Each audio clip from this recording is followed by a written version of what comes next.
Сегодня мы поговорим о секретах, которые тщательно скрывались веками и только недавно начали открываться миру, что обнаружено в засекреченных дневниках Николы Теслы о жизни после смерти. Почему церковь боялась идей Баруха Спинозы о душе и вечности, объявив их опасной ересью, и как современные исследования нейробиолога Татьяны Черниговской доказывают, что наш мозг намеренно скрывает от нас другую реальность, которая всегда была рядом. Барух Спиноза – один из самых загадочных и смелых философов в истории. Его учение вызывает споры уже несколько веков, постоянно сталкиваясь с яростным сопротивлением со стороны религий, считающих его идеи опасными и даже еретическими. Чтобы понять взгляды Спинозы на смерть, душу и Бога, нам важно глубоко погрузиться в суть его главной философской концепции – «Dus saev natura», что в переводе с латыни означает «Бог» или «природа». Согласно Спинозе, Бог не является личностным, наблюдающим существом, оценивающим поступки и решающим судьбы людей. Для него Бог — это сама природа во всей ее необъятной полноте, во всех ее бесконечных формах и проявлениях. Это абсолютно безличностная, но в то же время глубоко взаимосвязанная субстанция, пронизывающая собой все существующее. Спиноза был убежден, невозможно представить Бога отделенным от природы или природу, отдельной от Бога. Любая попытка разделить их приводит к искажению реальности. Все существа, включая человека, являются частью единой бесконечной субстанции, которая и есть Бог, проявленный в бесчисленных модификациях и формах жизни. Именно поэтому философ не признавал традиционного представления о душе как отдельной и независимой от тела сущности, способной после смерти перемещаться в иной мир. Он считал, что душа и тело — это две стороны одной медали, неразрывно связанные между собой аспекты человеческого существа. Душа для Спинозы не есть нечто абстрактное или мистическое, это конкретное проявление бесконечной субстанции в индивидуальном сознании, отражающем мир в единстве мысли и материи. Спиноза утверждал, что идея личной души, переживающей тело и отправляющейся в некий рай или ад, создана религиями исключительно для контроля и управления людьми. В его понимании подобные верования являются иллюзиями, удерживающими человечество от истинного понимания реальности и своего места в ней. Он открыто бросал вызов религиозным догмам, что сделало его одним из самых критикуемых и преследуемых философов своего времени. Важнейшая мысль, которую подчеркивал Спиноза, человеческое существо — это не отдельный остров, а интегральная часть единого природного порядка. Душа человека, с его точки зрения, не способна существовать в отрыве от мира и тела. После того, как физическое тело перестает существовать, исчезает и индивидуальное сознание, растворяясь в бесконечной субстанции, возвращаясь к абсолютному единству с Богом-природой. Но означает ли это, что после смерти человека ожидает просто пустота? Для Спинозы все значительно сложнее и глубже. Смерть — это не исчезновение, не окончательное прекращение существования, это трансформация, возвращение души к своему первоначальному, вечному состоянию абсолютного единства с природой. Таким образом, он утверждал, что страх смерти — это следствие непонимания сути реальности и природы человеческого существования. Человек, согласно Спинозе, должен стремиться понять и принять свое единство с природой. В этом понимании кроется истинная свобода, освобождение от иллюзорных страхов, созданных религиозными догмами и суевериями. Если душа и природа едины, то смерть теряет свой устрашающий характер, превращаясь в естественную часть жизненного цикла, а не наказание или испытание для души. Еще одно радикальное утверждение Спинозы касается самого восприятия Бога. Он говорил, что привычные представления о Боге как всевидящем существе, следящем за человеком и определяющем его судьбу, ошибочны. Бог, с его точки зрения, лишен человеческих качеств, эмоций и моральных оценок. Поэтому и страх перед божественным наказанием после смерти – ничто иное, как заблуждение, используемое религиями для подавления свободной мысли и сознания. Спиноза подчеркивал, что Бог — не судья, решающий, кому даровать вечность, а кому ее отказать. Бог для него — вечность сама по себе, абсолютное бытие, частью которого человек неизбежно является. Из этого следует, что человек всегда был и будет частью вечности, независимо от его поступков или верований. Таким образом, философ предлагал людям совершенно иной взгляд на жизнь и смерть. Вместо того, чтобы ждать мистического спасения в потустороннем мире, человеку необходимо осознать единство с природой и вечностью прямо здесь и сейчас. Такое осознание, по его мнению, способно избавить человека от страха смерти, вернуть ему гармонию и глубокое внутреннее спокойствие. Разумеется, подобные идеи были и остаются неудобными для религиозных институтов, привыкших держать контроль над массами. Философия Спинозы несет в себе не только глубокое понимание жизни и смерти, но и скрытый революционный потенциал, разрушающий устоявшиеся представления и заставляющий человека увидеть мир без иллюзий и страхов. Именно поэтому учение Спинозы было запрещено, его книги сжигались, а имя порицалось религиозными лидерами. Однако, несмотря на это, его идеи продолжают жить, вдохновлять и вызывать споры по сей день, заставляя людей задуматься о том, что, возможно, настоящая природа Бога и души совсем не такая, какой ее привыкли изображать церкви и догмы. Спиноза говорил, понимание вечности позволяет человеку преодолеть страх смерти, увидеть красоту жизни и принять свое место в бесконечном мире природы.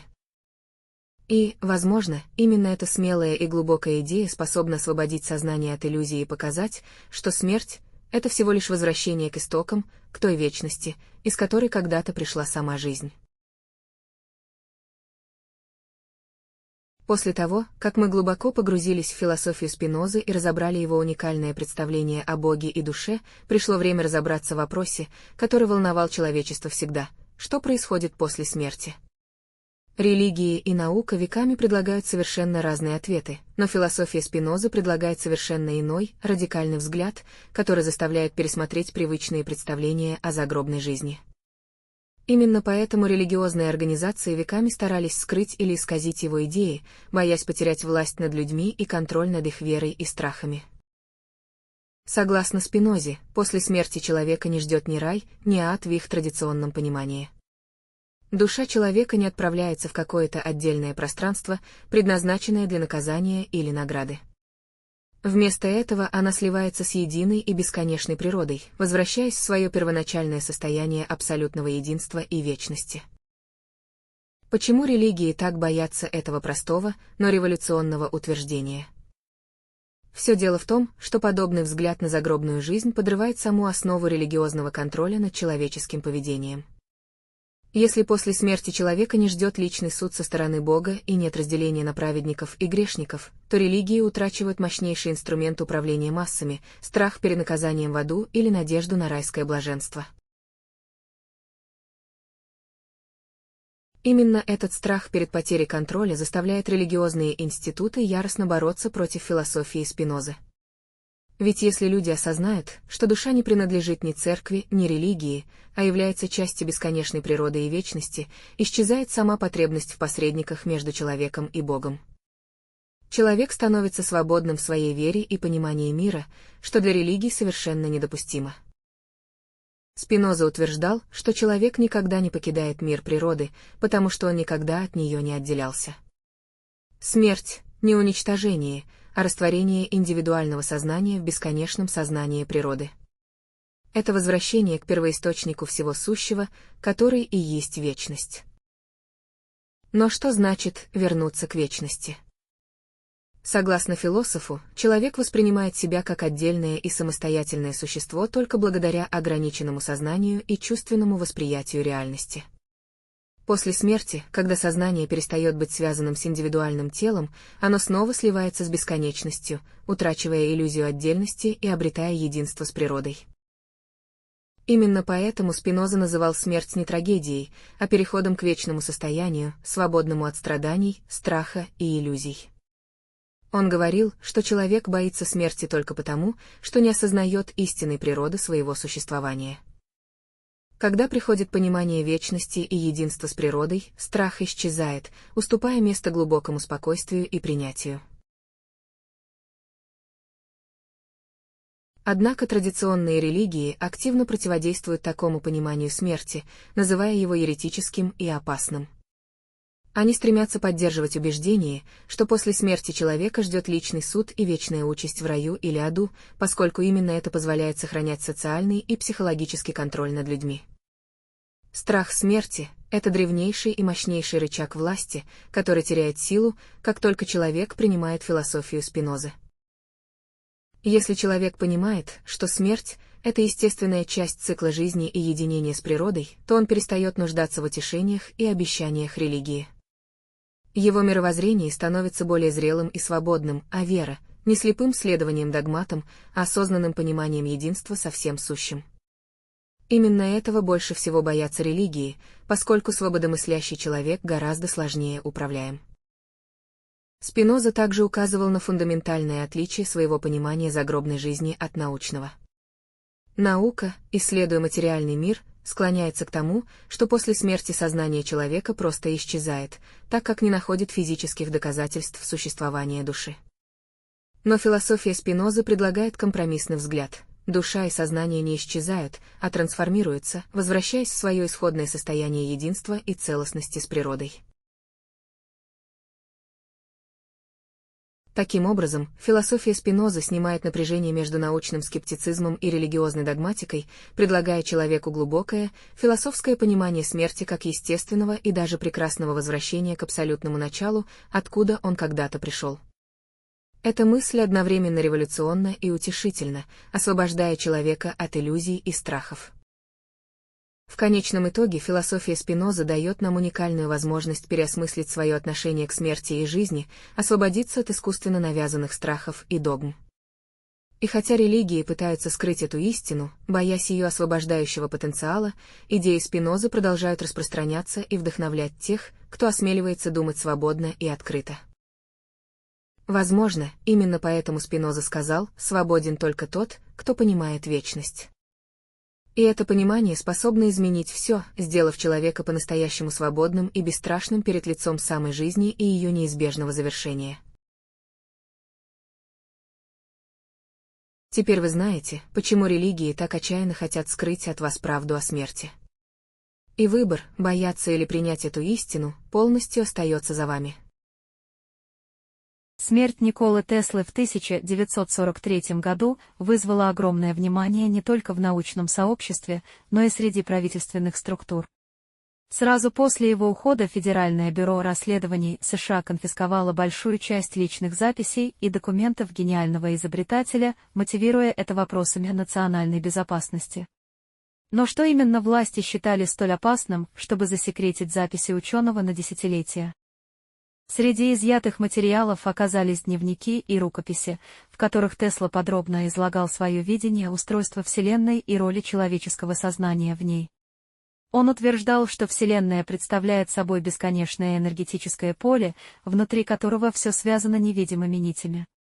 Эта идея была далеко не нова в философском смысле, но Тесла давал ей строго научное объяснение, опираясь на свои эксперименты и открытия в области электромагнетизма и энергии. Согласно его записям, сознание человека – это не абстрактное понятие, а конкретная энергетическая форма, не подверженная уничтожению.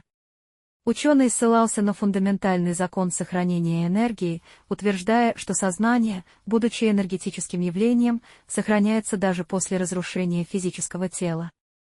Но где именно сохраняется сознание после смерти? Тесла был убежден, что после смерти физического тела сознание человека возвращается в то самое универсальное энергетическое поле, из которого оно первоначально возникло. Это поле он называл космическим океаном энергии, неким универсальным пространством, где энергия и информация циркулируют вечно. Ученый считал, что человеческое сознание является всего лишь временным отражением, фрагментом этого бесконечного энергетического океана. Тесла отмечал в дневниках, что традиционные религиозные представления о Боге и загробной жизни кардинально отличаются от реальности, открытой ему в ходе научных исследований. Он критиковал антропоморфный образ Бога, утверждая, что это упрощенное восприятие мешает людям понять истинную природу Вселенной и самих себя. Согласно его видению, Бог — это сама энергия, фундаментальная и абсолютная, пронизывающая каждую частицу мироздания. Что удивительного в этих записях Теслы? Прежде всего то, что ученый, известный своим рациональным складом ума и строго научным подходом, всерьез занимался вопросами, которые традиционно относились к области философии или религии. Впрочем, Тесла никогда не разделял науки и духовности, считая, что истина может быть открыта только на стыке этих двух подходов. Еще одной сенсационной находкой в дневниках Теслы стали его размышления о возможности передачи информации через пространство и время без ограничений физической реальности. Он утверждал, что сознание способно воспринимать сигналы и энергию из других измерений, существующих параллельно с нашим миром. Именно эти записи, по мнению историков науки, могли стать причиной столь долгого засекречивания дневников. Тесла предполагал, что при помощи специальных устройств можно было бы установить связь с сознаниями, существующими за пределами человеческого восприятия, а возможно, и с сознаниями людей, покинувших наш физический мир. Подобные утверждения ставили под сомнение официальную научную парадигму и могли подорвать авторитет религиозных институтов. Не это ли стало главной причиной, по которой дневники ученого были тщательно скрыты от общественности? Кроме того, ученый подробно описывал эксперименты с высокочастотными энергиями, способными, по его мнению, оказывать влияние на человеческое сознание и восприятие реальности. Он верил, что определенные частоты и вибрации способны открыть сознанию доступ к универсальному полю знаний, что позволило бы человеку выйти за рамки ограниченного понимания материальной реальности. Именно это Тесла считал ключом к разгадке тайны жизни после смерти и природы божественного. Подобные эксперименты и идеи выглядели слишком радикальными для своего времени, поэтому ученый предпочитал не афишировать их открыто. Он прекрасно понимал риски, связанные с публикацией таких материалов, и опасался преследований со стороны как религиозных структур, так и официальной науки. В результате многие его открытия и прозрения оставались на страницах тайных записей. Несмотря на секретность, ряд исследователей позже отмечал, что Тесла предвосхитил многие идеи современной квантовой физики, включая теорию мультивселенных и гипотезу нелокальности сознания. Его представления об энергетической природе сознания и возможности существования жизни после смерти во многом перекликаются с последними открытиями в области физики элементарных частиц и квантовой механики. Возможно, именно поэтому современная наука снова и снова возвращается к изучению наследия великого ученого. Таким образом, записи, которые так долго скрывались от глаз общественности, сегодня дают нам возможность переосмыслить не только жизнь и наследие самого Николы Теслы, но и наше собственное представление о природе реальности. Эти уникальные материалы способны изменить отношение к вопросам смерти и бессмертия, Бога и природы сознания. И именно поэтому сегодня они вызывают столь мощный интерес как среди ученых, так и среди широкой публики. Возникает вопрос, почему именно сейчас эти записи наконец становятся доступными. Возможно, человечество подошло к той точке своего развития, когда оно способно воспринять и оценить идеи великого изобретателя.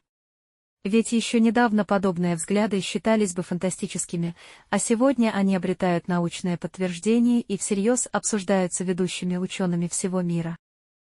Что еще скрывали дневники Николы Теслы? Об этом мы поговорим во втором блоке, где подробно рассмотрим взгляды ученого на Бога и религию, а также причины, по которым он скрывал свои самые революционные мысли от широкой аудитории. Никола Тесла, несмотря на свой гениальный ум и многочисленные открытия, всегда тщательно избегал публичных дискуссий о религии. Он родился в семье православного священника, что уже с ранних лет дало ему глубокое понимание религиозных доктрин и текстов. Но почему же ученый, обладавший столь уникальными взглядами, предпочитал хранить свои убеждения в тайне? В записях, найденных после его смерти и долгие годы скрывавшихся от общественности, Тесла подчеркивал, что его взгляды могут быть неверно истолкованы обществом и вызвать крайне негативную реакцию религиозных организаций. Он считал религию важной частью человеческой культуры, но одновременно отмечал ее существенные ограничения. Религиозные системы, по мнению Теслы, сдерживали развитие человеческой мысли и сознания, предлагая человеку упрощенные ответы на сложнейшие вопросы бытия. Ученый полагал, что Бог не является личностным существом, наделенным человеческими эмоциями и способным судить или миловать людей. Для него Бог был скорее универсальной формой энергии, пронизывающей всю Вселенную и объединяющей каждую частицу материи и сознания в единую, неделимую систему. Эта энергия, по его мнению, не имела начала и конца и была абсолютным, бесконечным и самодостаточным явлением, а не высшим существом, наблюдающим за людьми с небес. Почему такие взгляды были настолько революционными и даже опасными? В эпоху, когда общество еще твердо стояло на фундаменте традиционных религиозных учений, заявления о том, что Бог — это не личность, а энергия, воспринимались бы как откровенная ересь. Это могло не только разрушить авторитет религии, но и привести к серьезным конфликтам внутри общества. Осознавая это, Тесла тщательно ограничивал распространение своих идей и избегал открытой публикации подобных взглядов. Однако, несмотря на осторожность, в частных беседах и личных дневниках ученый достаточно откровенно высказывался о своем видении божественного. Он говорил, что человеческие религии создали упрощенный образ Бога для того, чтобы управлять массами, внушать им страх и надежду, заставляя действовать в нужном направлении. Тесла видел в этом мощный социальный инструмент, но критиковал его за то, что он мешал свободному развитию человеческого мышления. Более того, ученый утверждал, что настоящее понимание Бога должно основываться не на слепой вере или суевериях, а исключительно на науке и рациональном подходе. Он говорил, что наука и религия, если бы работали совместно, могли бы значительно ускорить развитие человечества. Однако реальность того времени была такова, что наука и религия находились в постоянном противостоянии, и это тормозило раскрытие истинной природы Вселенной. Почему же Тесла не рискнул открыто заявить о своих взглядах? Главная причина была в том, что он боялся не столько за себя лично, сколько за свои научные труды. Ученый понимал, что его репутация и авторитет могли серьезно пострадать, если бы он открыто выступил с критикой религии. В результате многие его важнейшие открытия могли быть проигнорированы или отвергнуты научным сообществом, которое и так с большим трудом принимало его новаторские идеи. Также важным фактором была личная безопасность. В начале XX века критика религии могла привести к серьезным преследованиям, как со стороны общества, так и со стороны властей. Тесла, прекрасно понимая эту ситуацию, предпочитал выражать свои мысли в осторожных формулировках и лишь в кругу доверенных лиц, надеясь, что со временем человечество достигнет уровня развития, способного воспринять его идеи без агрессии. В своих дневниках он не раз упоминал, что будущее науки лежит именно в понимании того, что традиционные представления о Боге и духовности не могут больше удовлетворять растущие интеллектуальные потребности человечества. Он считал, что религия должна трансформироваться в научно-философское учение, которое объясняет мир без необходимости прибегать к мистике или слепой вере. Для него истинная религия будущего — это наука, глубоко понимающая законы природы и осознающая место человека в ней. Интересно, что Тесла, несмотря на свои жесткие высказывания в адрес религий, всегда подчеркивал важность духовности в жизни человека. Он был убежден, что настоящая духовность не противоречит науке, а наоборот, дополняет и обогащает ее.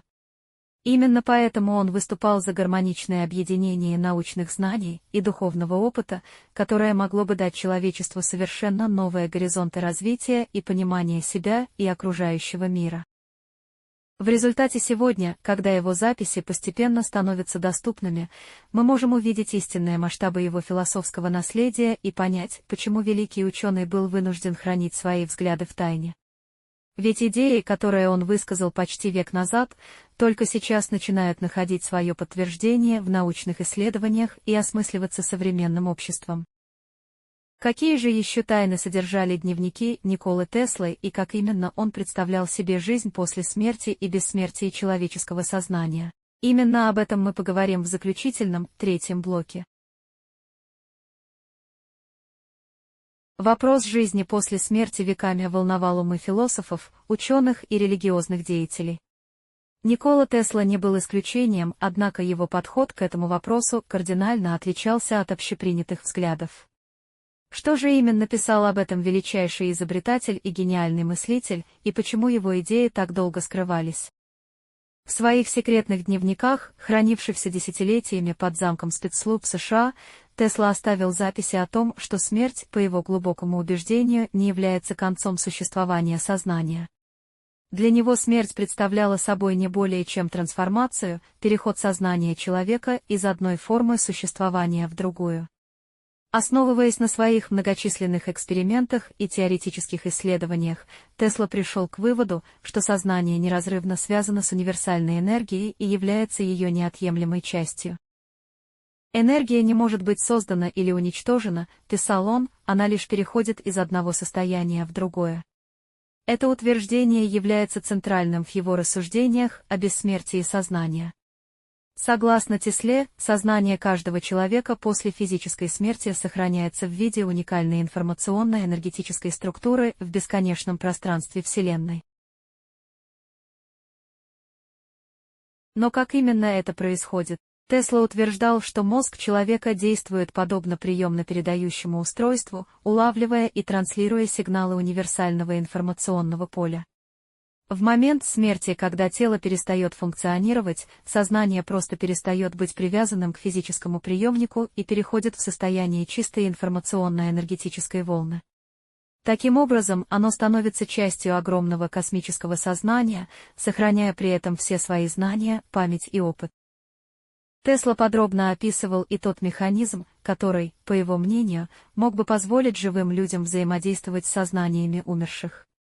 Он предполагал, что создание специальных технических устройств на основе его открытий в области электромагнетизма и высокочастотных энергий может обеспечить прямой доступ к этому энергетическому полю сознания. Благодаря таким устройствам люди могли бы общаться с ушедшими, получая информацию напрямую из того, что Тесла называл универсальной библиотекой сознания. Почему же эти идеи оказались столь неприемлемыми и опасными для своего времени, что их пришлось скрывать почти столетия? Главная причина заключалась в том, что они полностью ломали традиционные представления о загробной жизни, которые веками поддерживались религиозными и общественными институтами. Религии предлагали людям строго очерченную картину посмертного существования с вознаграждением или наказанием, что обеспечивало социальный контроль. Тесла же видел смерть как естественный и научно объяснимый процесс, не связанный с наказаниями или наградами, а следовательно, не подвластный контролю со стороны церкви или государства. Ученый был уверен, что когда-нибудь его идеи будут подтверждены экспериментально и приняты обществом. Он писал, что это произойдет, когда наука достигнет такого уровня развития, при котором станет возможным не только теоретическое понимание, но и практическое доказательство существования сознания вне физического тела. И сегодня мы видим, как его взгляды начинают находить отражение в современных исследованиях в области квантовой физики, нейробиологии и исследованиях феноменов сознания. Современные научные теории, такие как квантовая запутанность, многомерная Вселенная и теория информационного поля, фактически подтверждают предсказания Теслы. Исследователи все чаще приходят к выводу, что сознание не локализовано исключительно в мозге, а является феноменом, охватывающим гораздо большее пространство, возможно, даже целое измерение. Это полностью совпадает с предположениями великого изобретателя, сделанными им еще в первой половине XX века. Тесла также утверждал, что понятие времени, к которому мы привыкли, является ограниченной человеческой концепцией, не соответствующей истинной структуре Вселенной. По его мнению, прошлое, настоящее и будущее существуют одновременно, и человеческое сознание после смерти способно воспринимать реальность совершенно иначе, не привязанным к линейному времени. Такая перспектива открывает совершенно новые возможности для понимания феноменов бессмертия и сознания, выходящего за рамки физической реальности. Но почему человечество так долго игнорировало эти идеи? Прежде всего потому, что они кардинально меняют традиционные представления о мире, жизни и смерти. Переход на новую парадигму требует не только интеллектуального, но и морального и культурного взросления общества. Сегодня человечество, по мнению многих исследователей, подошло к той точке, когда идеи Теслы могут быть поняты и приняты не только научным сообществом, но и обычными людьми, ищущими ответы на главные вопросы своего существования. Таким образом, дневники Николы Теслы, наконец открытые миру, не просто раскрывают нам удивительные идеи одного из величайших ученых в истории человечества. Они бросают вызов нашим самым фундаментальным представлениям о жизни и смерти, заставляя пересмотреть привычные взгляды и открыть себя новому пониманию бессмертия сознания и природы Вселенной. Возможно, именно сейчас настало то время, когда мы готовы принять эти революционные идеи и изменить свое отношение к вопросам смерти и жизни после нее.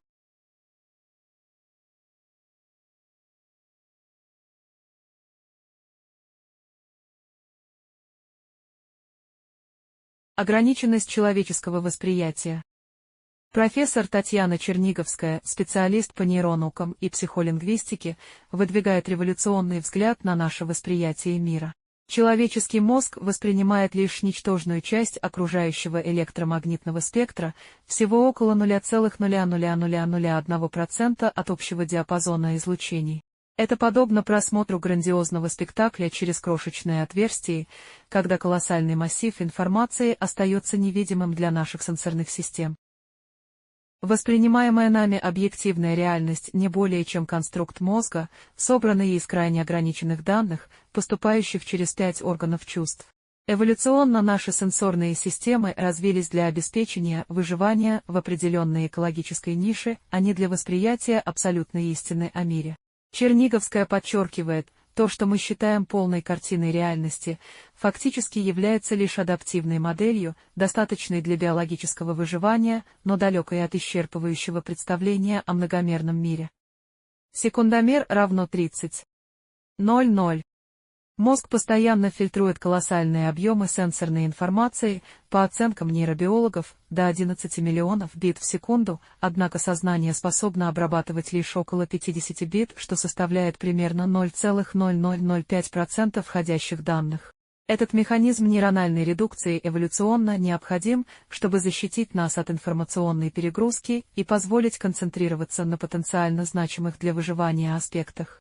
Таламические фильтры, ретикулярная формация и другие структуры мозга непрерывно осуществляют жесткий отбор сигналов, создавая беспрецедентный информационный карантин. Исследования с использованием ФМРТ и других методов нейровизуализации показывают, что мозг активно конструирует субъективное восприятие задолго до момента осознания. Знаменитые эксперименты Бенджамина Либета продемонстрировали, что решение о действии формируется в мозге за 300-500 миллисекунд до того, как человек осознает свое намерение действовать. Черниговская интерпретирует эти данные как свидетельство того, что наше сознательное восприятие – лишь вторичный процесс, надстройка над глубинными неосознаваемыми нейрональными механизмами. Концепция Черниговской вступает в резонанс с квантовыми интерпретациями сознания, предложенными Роджером Пенроузом и Стюартом Хаммераффом. Квантовые эффекты на уровне микротрубочек нейронов потенциально могут объяснять возникновение альтернативных состояний сознания и способность к восприятию иных модальностей реальности. По мнению Черниговской, классическая нейронаука с ее редукционистским подходом не способна объяснить феноменологию сознания и потенциальную возможность восприятия невидимых аспектов реальности. Особое внимание профессор уделяет феномену слепого зрения blind sight, когда люди с повреждениями зрительной коры демонстрируют способность реагировать на визуальные стимулы без осознанного их восприятия. Этот и подобные парадоксы свидетельствуют о существовании параллельных путей обработки информации, часть из которых остается за пределами осознания. Нейрофизиологические исследования показывают, что наш мозг знает значительно больше, чем допускается в сознание, создавая фундаментальный разрыв между нейрональной активностью и субъективным опытом. Блок 2. Концепция другой реальности в работах Черниговской. Множественность реальностей.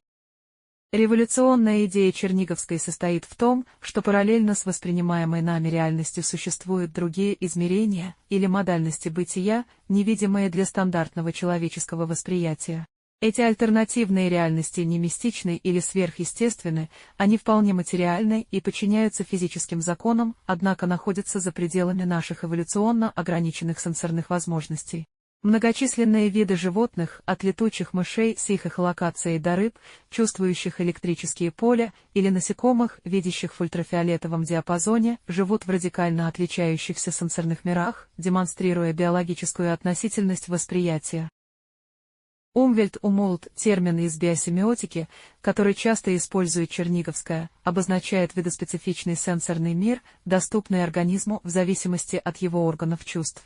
Человеческий Умвельт — лишь один из миллионов возможных способов воспринимать окружающую действительность, причем без особых оснований считать его привилегированным или наиболее правдивым. Термиты, пчелы, дельфины или осьминоги существуют в радикально отличных от нашего сенсорных мирах, и вопрос о том, какое восприятие истиннее, теряет смысл в этом контексте. Нейропластичность и расширение сенсорных границ.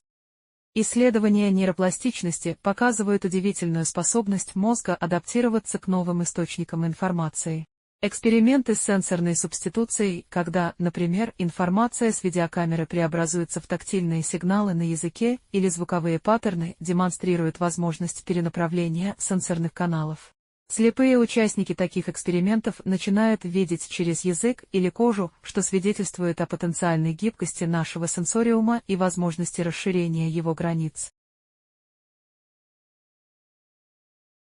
Черниговская указывает на феномен синестезии, когда стимуляция одного сенсорного канала вызывает автоматическое восприятие в другой модальности, например, видение звуков или ощущение вкуса форм. Около 4% населения имеют врожденную синестезию, что может указывать на возможности интеграции различных сенсорных каналов, потенциально открывающие доступ к более полному восприятию многомерной реальности. Изучение мозга синестетов показывает усиленные связи между различными сенсорными зонами коры, что можно интерпретировать как один из возможных путей преодоления ограничений стандартного восприятия. Измененное состояние сознания как окна в другую реальность. Особое внимание в концепции Черниговской уделяется измененным состояниям сознания, от медитативных практик до психоделического опыта. Современные нейрофизиологические исследования с использованием ФМРТ показывают, что в таких состояниях происходит радикальная реорганизация функциональных связей в мозге и временное ослабление фильтров по умолчанию. Работа сети пассивного режима работы мозга, Default Mode Network, ответственной за поддержание устойчивого «я» и привычной модели реальности, существенно модифицируется, позволяя проникать в сознание информации, обычно отфильтровываемой. Исследования нейрофизиологических коррелятов медитативных состояний выявили значительное усиление гамма-волновой активности в мозге опытных медитаторов. Такие изменения паттернов мозговой активности коррелируют с субъективными отчетами о переживании единства с миром, размывании границ эго и доступе к информации, обычно находящейся за порогом восприятия. Черниговская интерпретирует эти данные как свидетельство существования потенциальных механизмов для расширения стандартной модели реальности через целенаправленную модификацию состояний сознания. Лингвистическая относительность и когнитивные фильтры. Один из ключевых аспектов концепции Черниговской – влияние языка на восприятие реальности.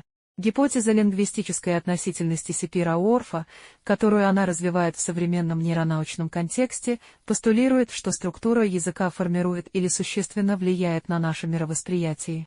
Исследования показывают, что носители разных языков буквально видят мир по-разному. Например, языки с различными системами цветообозначений влияют на способность различать оттенки цветов.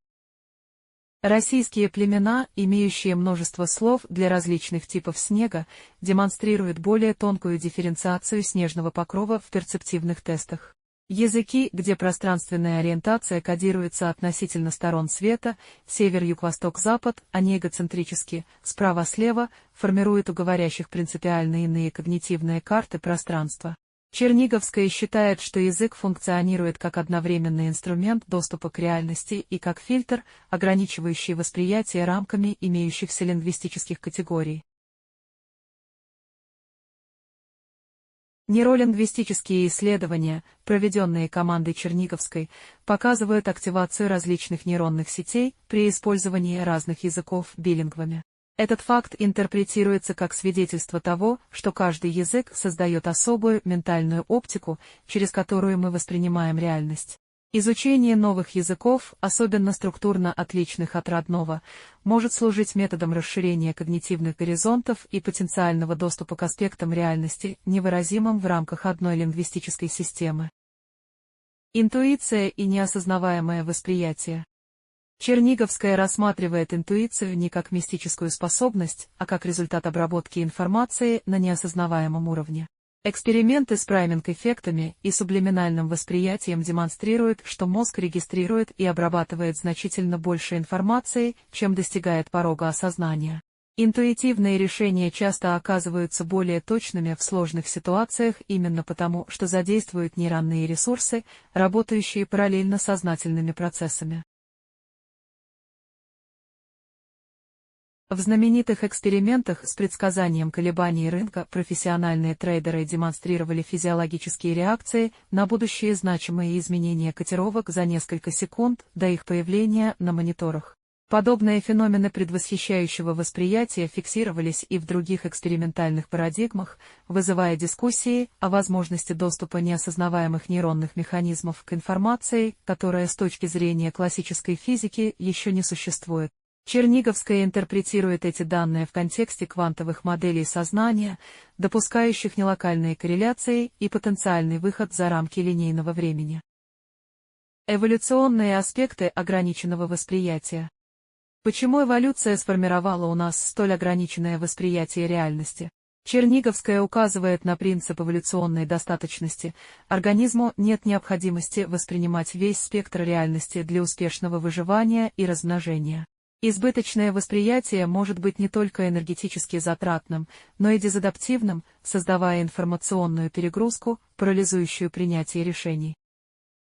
Когнитивный аппарат современного человека сформировался в условиях саванны плейстоцена, где приоритетом была быстрая идентификация хищников, поиск пищи и социальное взаимодействие.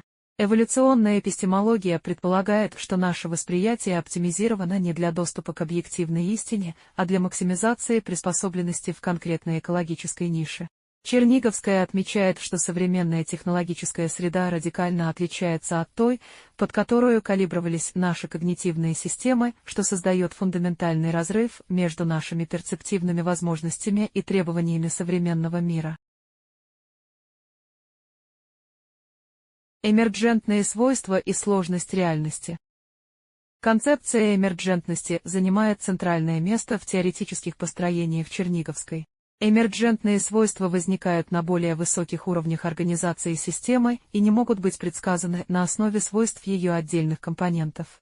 Подобно тому, как свойства воды невыводимы из свойств водорода и кислорода, сознание и субъективный опыт могут представлять собой эмерджентные феномены, нередуцируемые к нейрофизиологическим процессам. Концепция другой реальности Черниговской подразумевает, что наше обыденное восприятие принципиально не способно схватить эмерджентные свойства высшего порядка, возникающие из многомерных взаимодействий элементов реальности. Мы воспринимаем лишь проекции многомерного мира на наше трехмерное сенсорное пространство, подобно персонажам платоновской пещеры, видящим лишь тени реальных объектов. Идея многомерности реальности, выходящей за пределы трех пространственных и одного временного измерения, согласуется с современными физическими теориями, постулирующими существование дополнительных измерений, свернутых до субатомных масштабов. Нейротеология и трансперсональные состояния. Область нейротеологии, изучающая нейрональные корреляты религиозного и мистического опыта, предоставляет дополнительные данные для концепции другой реальности. Исследования с участием созерцателей разных духовных традиций выявили специфические паттерны активности мозга, соответствующие переживаниям трансцендентного. Черниговская рассматривает эти данные не как свидетельство иллюзорности такого опыта, а как указание на существование нейрональных механизмов доступа к обычно невоспринимаемым аспектам реальности. Эксперименты с электромагнитной стимуляцией височных долей мозга, проведенные Майклом Першингером, демонстрируют возможность искусственного вызова состояний, субъективно переживаемых как контакт с иной реальностью. Это не обязательно означает, что такие переживания иллюзорны, возможно, определенные паттерны мозговой активности служат каналами восприятия аспектов реальности, обычно отфильтрованных стандартным сознанием. Черниговская указывает на удивительное сходство описаний мистического опыта представителями разных культур и эпох, что может свидетельствовать о доступе к общей нелокальной реальности, а не просто о нейрофизиологических артефактах. Техногенное расширение восприятия. Технологии делают доступными для восприятия ранее невидимые аспекты реальности, от микромира бактерий до удаленных галактик. Черниговская отмечает, что инструментальное расширение сенсориума создает предпосылки для фундаментальной трансформации человеческого восприятия и потенциального преодоления эволюционно заданных перцептивных ограничений. Нейроинтерфейсы, дополненная реальность, сенсорная субституция – все эти технологии позволяют взломать видоспецифичные ограничения нашего Умвельта. Современные нейропротезы способны преобразовывать недоступные человеческому восприятию сигналы, ультрафиолет, инфракрасное излучение, магнитное поле, в сенсорный формат, интерпретируемый мозгом. Черниговская предполагает, что дальнейшее развитие таких технологий может привести к возникновению постчеловеческого типа восприятия, интегрирующего многочисленные ранее недоступные аспекты реальности. Однако она подчеркивает, что даже радикально расширенное технологическими средствами восприятие все равно останется лишь одним из бесконечного множества возможных способов интерпретации многомерной реальности. Блок 3. Почему мы не видим другую реальность? Мы привыкли считать, что мир, который нас окружает, объективен и единственен, однако это глубочайшее заблуждение. Наш мозг постоянно создает упрощенную версию реальности, чтобы мы могли легко и эффективно взаимодействовать с миром вокруг себя. Именно так утверждает Татьяна Черниговская, подчеркивая, что то, что мы называем реальностью, лишь небольшая часть гораздо более широкой и глубокой картины, которую наш мозг по каким-то причинам отказывается воспринимать полностью. Мы не осознаем этого, потому что привыкли доверять своему восприятию полностью, не ставя под сомнение ту картину мира, которую создает мозг. Нам кажется, что мы ясно видим и четко понимаем все вокруг себя, хотя в действительности мы упускаем огромное количество важнейших деталей и тонкостей, которые могли бы кардинально изменить наше восприятие жизни. Мозг постоянно фильтрует информацию, отбрасывая все, что считает ненужным, сложным или непонятным, создавая для нас комфортную и знакомую, но очень ограниченную версию реальности. Почему мозг поступает именно так? Черниговская объясняет это очень просто. Для мозга главное – обеспечить выживание и минимизировать неопределенность, поэтому он упрощает мир настолько, насколько это возможно. Мы воспринимаем только то, что кажется нам понятным и безопасным, игнорируя все остальное, даже если оно существует прямо рядом с нами. Реальность гораздо сложнее, чем кажется, но нашему мозгу проще отбросить все, что не укладывается в привычные рамки, чем пытаться разобраться и понять сложные и необычные явления.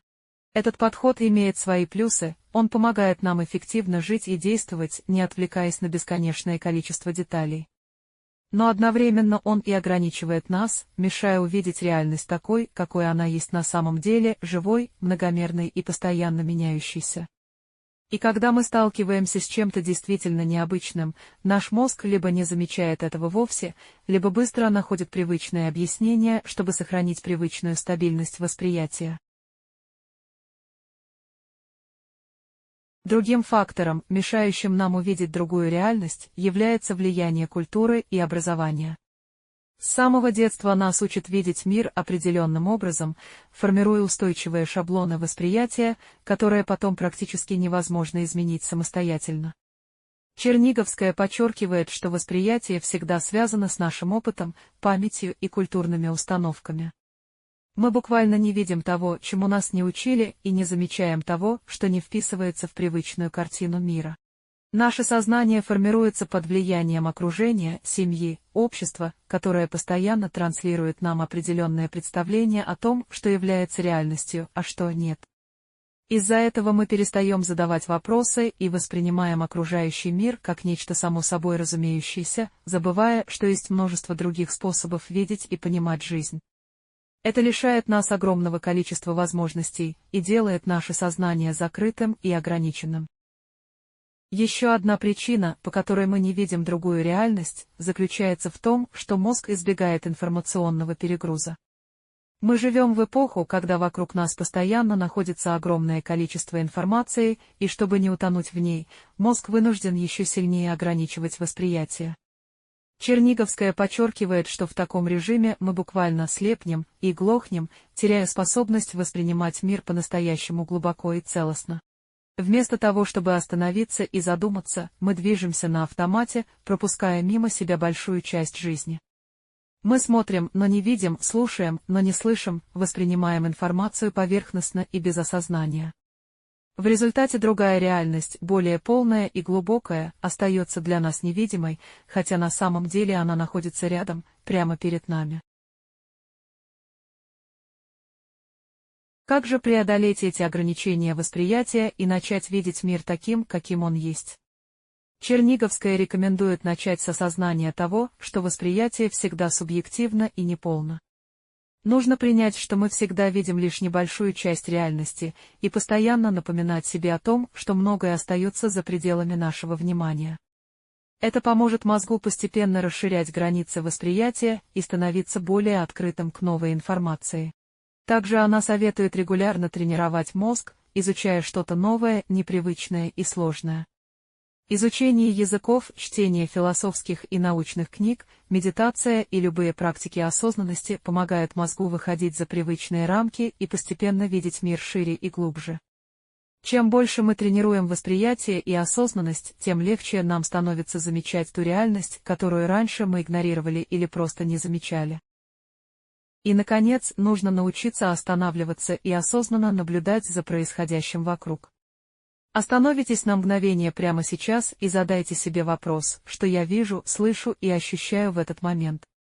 Попробуйте заметить детали, которые обычно ускользают от внимания, и почувствуйте, насколько богаче и интереснее становится ваше восприятие. Черниговская уверяет, что даже такая простая практика может кардинально изменить то, как мы воспринимаем реальность, и открыть совершенно новые горизонты восприятия. Сделайте это частью своей жизни, и постепенно вы начнете видеть другую реальность, которая всегда была рядом, но оставалась невидимой для вас. Почему наука подтверждает, что другая реальность существует и доступна нам? Теория Татьяны Черниговской о том, что человек не видит полноценную реальность, а лишь ограниченный ее фрагмент, находит подтверждение в исследованиях многих выдающихся ученых. Эти исследования охватывают разные области науки, от нейробиологии до квантовой физики, подтверждая, что наш мозг не просто воспринимает реальность, а активно ее формирует и фильтрует. Известный британский нейробиолог Карл Фристон называет этот процесс предсказательным кодированием. Он утверждает, что мозг постоянно предсказывает входящие сенсорные сигналы на основе уже накопленного опыта. Вместо того, чтобы видеть реальность объективно, мы видим ее так, как ожидаем увидеть. Это значит, что наша реальность – продукт внутренней модели мозга, который стремится минимизировать неопределенность. Фристон показывает, что мозг буквально не способен воспринять полную картину мира, так как он всегда находится в режиме упрощения и оптимизации. Нобелевский лауреат Джеральд Эдельман, изучавший процессы сознания, пришел к похожим выводам, утверждая, что наш мозг создает карту реальности, основанную на личном опыте и убеждениях. Эдельман называет это нейронным дарвинизмом, мозг конкурирует с информацией, выбирая только те сигналы, которые считает наиболее важными для выживания. Таким образом, мы не воспринимаем реальность, а конструируем ее из ограниченных данных, которые наш мозг сам отбирает. Это подтверждает тезис Черниговской о том, что полная реальность недоступна нашему сознанию без особых усилий. Известный физик Дэвид Бом, сотрудничавший с Эйнштейном, описывает реальность как многоуровневую и голографическую структуру. По его мнению, наш мозг воспринимает только поверхностный, явный слой, эксплицитный порядок, в то время как существует глубинный уровень, имплицитный порядок, где все явления взаимосвязаны. Эта скрытая реальность постоянно влияет на нас, но остается вне нашего осознания.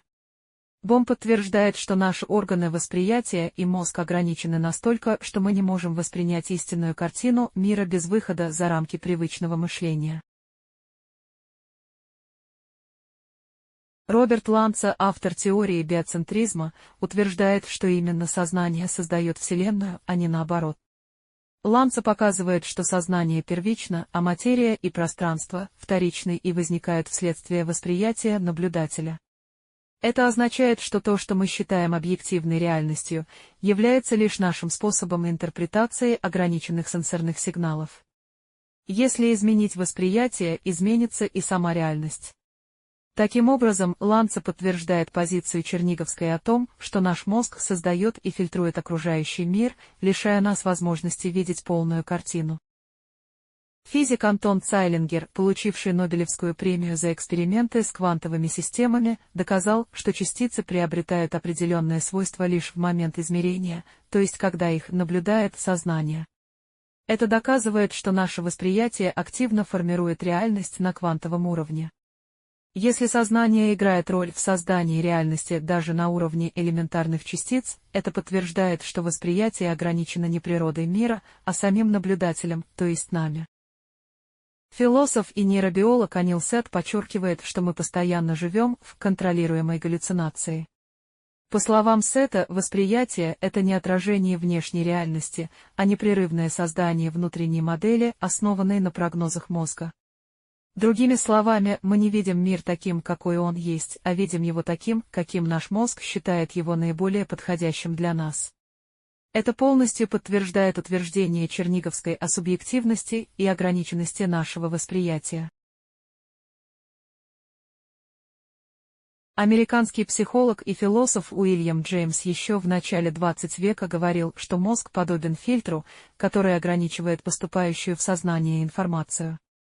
Современные нейробиологи и философы подтверждают его тезис, утверждая, что мозг выбирает для нас лишь те аспекты реальности, которые помогают нам выжить, но не дают увидеть картину целиком. Мистики и древние философы также утверждали, что реальность многослойна и далеко выходит за рамки обычного человеческого восприятия. Ведические тексты, тибетская философия и древнегреческие мыслители, такие как Платон, утверждали, что мы видим лишь тени истинной реальности, находясь в пещере ограниченного восприятия.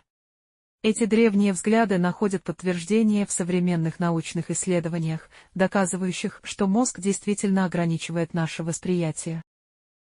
Таким образом, множество научных исследований, проводимых в области нейробиологии, квантовой физики и философии сознания, подтверждают позицию Татьяны Черниговской: наш мозг не воспринимает мир полностью, а формирует и фильтрует его для удобства. Ученые разных дисциплин единогласно приходят к выводу, что наше восприятие ограничено природой мозга и сознания, и для того, чтобы увидеть другую реальность, требуется выйти за привычные рамки восприятия и открыть сознание новому опыту. Подводя итог, мы должны признать, что реальность не является жестко фиксированной, а постоянно формируется нашим восприятием. Научные доказательства, полученные выдающимися учеными, философами и мистиками, дают нам ясное понимание: другая реальность существует, она рядом с нами, и для ее восприятия достаточно лишь открыть сознание и позволить себе увидеть больше, чем мы привыкли. В конце концов, признание этого факта открывает перед нами совершенно новые горизонты для познания мира и себя.